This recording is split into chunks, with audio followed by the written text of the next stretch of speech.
Hey everybody, welcome in. It's Thursday night. If you're watching this live on Facebook, Twitter, or YouTube, Sports Plus Live, I'm Corey Miller here with Five on Your Side Sports Director Frank Cusimano. Or if you're listening to this on the Sports Plus podcast sometime in the week, the Cardinals are playing as we speak here Thursday night, and it has not been pretty overall so far lately, Frank. But they are still in the hunt.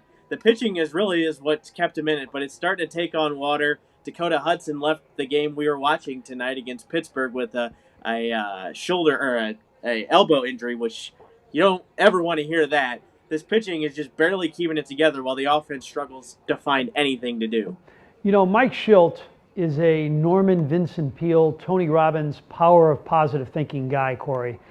But I got to believe tonight when he goes to bed and he looks in the mirror, he's going to say, hey, God, can you help us out here? I mean, can you end the string of bad luck here? I mean, Dakota Hudson has had 5 outings in a row of 3 runs or less. He's turned the corner. He's gotten to the next stage of his career.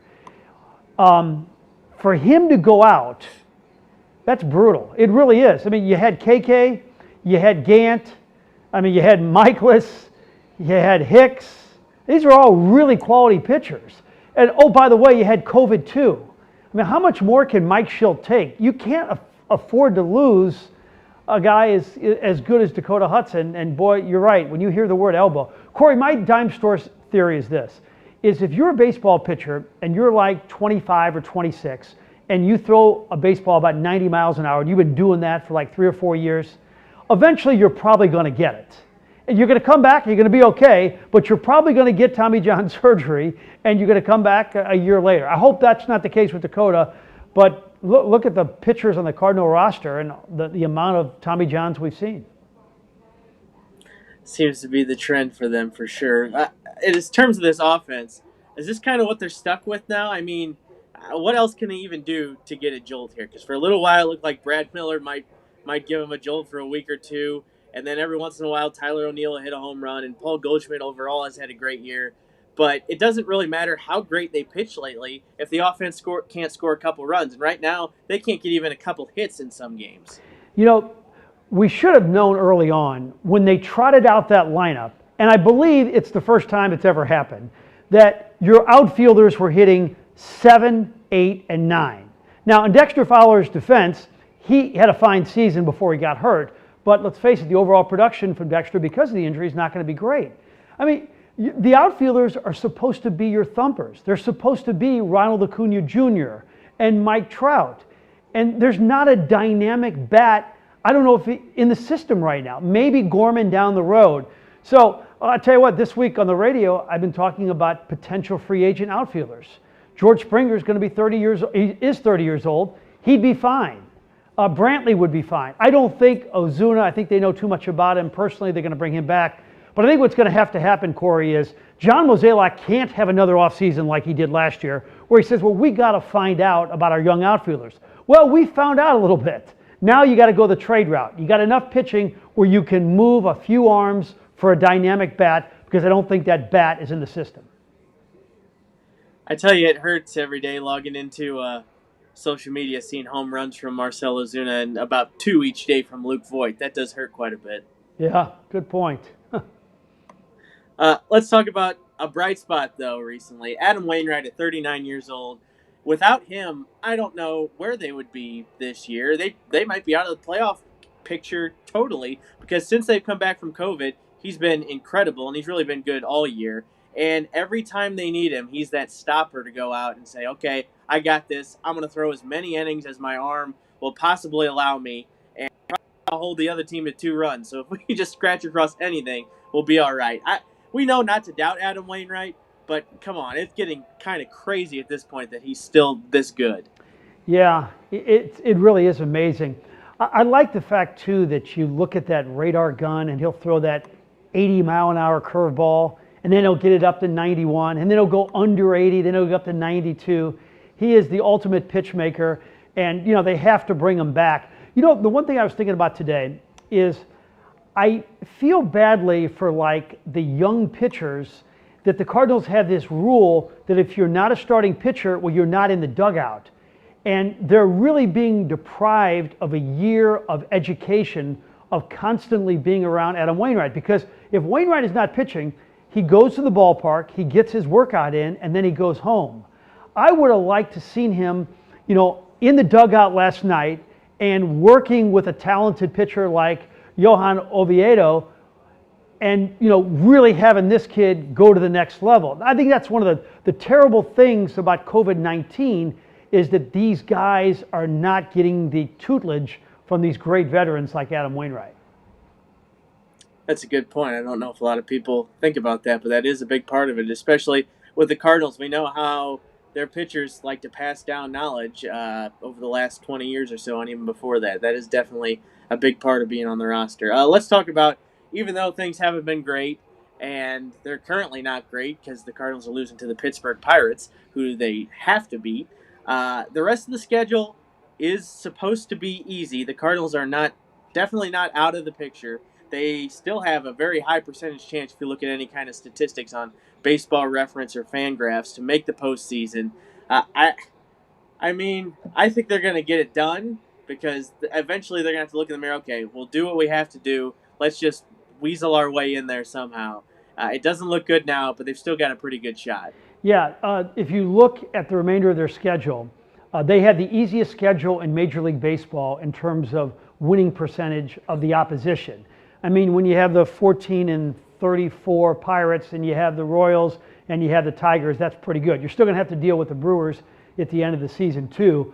But I mean, we thought like tonight was going to be, a day at the park or a bye game, where you just beat the Pirates, but you're down and there's really no hope. I mean, you just had a 5-game series against the Brewers where you scored 11 runs, and their slugging percentage with runners in scoring position is not just an off year. This is going to be their worst slugging percentage year with runners in scoring position since 1992. I mean, this is historically bad. Yeah. Let's talk about the playoffs real quick, though, because their saving grace is that 8 teams are going to get in the playoffs in the National League. It doesn't matter. It doesn't matter where you're at. You could get one of those last spots. We've seen, even if you're under 500, you could get one of those last spots. But the latest talk is that might extend if apparently the commissioner and I guess probably the owners have their way, could be one of the changes this year that continues. And when I heard that, it really just made me sick to my stomach. Because, yeah, it's exciting in October, but then why am I watching the regular season? Because it's going to totally cheapen the regular season. And I know it's good for money and probably good for business, but I really don't want this extended postseason to stick around longer than this year. Yeah, let's face it. I think the biggest beef that many sports fans have with the National Hockey League is that everybody gets in. I mean, Vianney High School made the NHL playoffs one year, if I'm not mistaken. So everybody gets in. So now, what is baseball doing? They're trying to be more like the NHL. And you're right, it's about money. I mean, in this COVID-19 crazy season, I think they're still going to make $1 billion in the postseason, and that extra layer of playoffs is going to help. And you know what else, Corey? This is what I think is really going to be fascinating, is that baseball is proving that even in this shortened season, if they have the postseason, they can make still gobs of money. So I wonder if in the next round of negotiations, the owners are basically saying, you know what? If you guys don't like this deal, that's fine. We'll just hold out a little bit. We don't care if we miss 60 or 70 games. We proved in the COVID-19 season we can make a lot of money just by playing 60 games. I wonder if it's going to play a role in these upcoming negotiations, because believe me, most people think after next season, baseball is going to shut down. It's going to be a really nasty negotiation. I wouldn't be surprised if it plays a role, because it could be the owner's way of saying, well, there's so many spots now, we don't have to go out and pay these guys the money they may have won or maybe even deserve when you look at how the total pot breaks down, because there's so many spots left and the players aren't going to like that because they want to get paid more. So I think it's definitely going to be a point of contention. There's going to be a lot of points of contention when the owners and players have to sit down again. And this year did no favors to them. Let's move on a little bit. The hottest topic in St. Louis, high school sports. If you go a couple counties over, you can watch some football tomorrow night. But if you go in St. Louis County and St. Louis City, you can't. and that's pretty much the only topic of conversation in St. Louis at this point. You had a commentary on this the other night. It just stinks all the way around, and we don't know. You've said this. Nobody knows all the answers. Nobody knows exactly what's right. But you look around at some places doing some things and some places doing other things, and it just hurts for the kids. And the whole situation is just a mess. Yeah, it's crazy. You're at Pattonville High School, you can't play football. 6 miles away at St. Charles, you can. You're at Fox High School, you can play football. 5 miles away at Oakville, you can't play football. So, and the protests are crazy. I saw a pretty wild one, I mean, not a wild one, but a pretty big one outside of the neighborhood of Sam Page on Sunday. There were quite a few in Clayton, and I've been talking to Darren Sunkett. There's going to be 100 schools represented in Chicago and in Springfield on Saturday. It seems like the St. Louis area and the state of Illinois are, some of the few states that are not playing. And, look, the East St. Louis kids, the quarterback, the 2 wide receivers, they're all going big time. They don't need to have a season. But I also hear from a lot of families where, their son needed fresh game tape. And if, a school in Iowa can look at the kid from Iowa instead of the kid from St. Louis, well, I guess the kid with the fresh tape is going to get the scholarship. So it's a tough one. And believe me, I take it really seriously. I've said this 1,000 times. I haven't been able to hug my 93-year-old mom in 6 months. We put the mask on, social distancing, avoid big crowds. But I think if we take care, of the people with pre-existing health conditions, and we are responsible, we can probably get this thing done. I don't know if we're going to get the chance, though. You're plugged into some of these coaches. Are they thinking about, we saw with Incarnate Word softball across county lines to play in St. Charles so they could play a game. Football-wise, are you thinking that's going to happen with anybody? And what do you think could be the repercussions if it does happen? Well, it's interesting you mentioned that word repercussions. Is one athletic director at a prominent school texted me this morning, and he said they fear the repercussions. But the repercussions are really not for Misha. And I talked with Dan Rolfus, the athletic director and state championship winning coach at Incarnate this morning, and he said that, on their board, they have a couple of lawyers, and they looked at this thing real closely, and they don't think they could face any legal recourse, by playing those games in St. Charles. In fact, Dan, who's the athletic director, scheduled a bunch more games for softball and volleyball for Incarnate Word, and they're going to go ahead and do this thing. So it'll really be fascinating, down the road, because if Incarnate's doing it, well, then I think that maybe St. Joseph's Academy will do it, or maybe CBC will do it. I think, this opens up Pandora's box if one school is saying, hey, we're going to go to St. Charles and play. It is a mess, and definitely only looks to get messier. Let's move on a little bit. We've talked about this. It seems like we're talking about this all the time in the last few years, but you can't turn on a TV and watch pretty much any sport right now without some kind of St. Louis kid showing up big. Not necessarily for our local teams, but on the big stage, there's St. Louis kids everywhere. If it doesn't matter in the NHL with the 2 conference finals, a St. Louisan was guaranteed to win the Stanley Cup. Now it's down to Pat Maroon, Ben Bishop, and Scott Mayfield with the Islanders. Well, for the second year in a row, you got Jason Tatum right now putting on a show, which he has been doing every night. He's kind of the talk of the playoffs. Frank, this is a crazy time for St. Louis kids showing up big. Yeah, it seems like every night on our 10 o'clock sportscast, I'm using the word chaminade, whether it's Paul Stastny or Jason Tatum.